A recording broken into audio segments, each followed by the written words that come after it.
وإني يا سيادة الرئيس أقف على عتبة دنياي لأستقبل أجل الله، فلن أختم حياتي بنفاق، ولن أبرز عن ثريتي باجتراء، ولكني أقول كلمة موجزة للأمة كلها،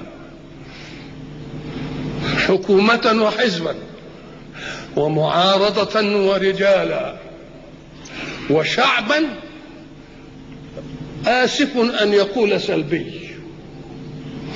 أريد منهم أن يعلموا أن الملك له بيد الله يؤتيه من يشاء، فلا تآمر لأخذه ولا كيد للوصول إليه.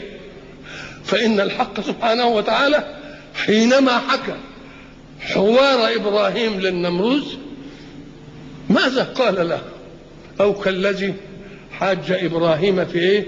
في ربه وهو كافر، قال أن آتاه الله الملك.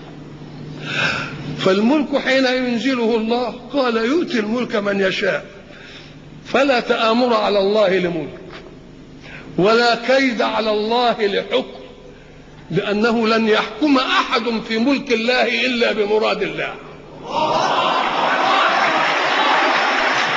فإن كان عادلا فقد نفع بعدله، وإن كان جائرا ظالما بشع الظلم وقبحه في نفوس كل الناس، فيكرهون كل ظالم ولو لم يكن حاكما. ولذلك أقول للقوم جميعا إننا والحمد لله قد تأكد لنا صدق الله في كلامه بما جاء من الأحداث. فكيف كنا نفسر قول الله ويمكرون ويمكر الله، وكيف كنا نفسر إنهم يكيدون كيدا ونكيد كيدا.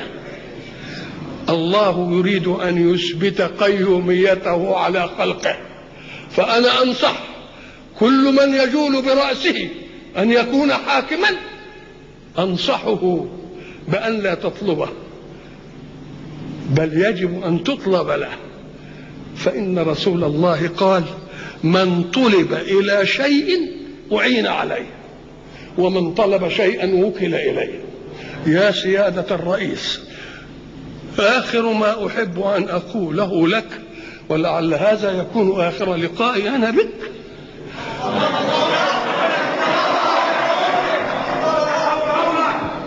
إذا كنت قدرنا فليوفقك الله، وإذا كنا قدرك فليعنك الله على أن تتحمل.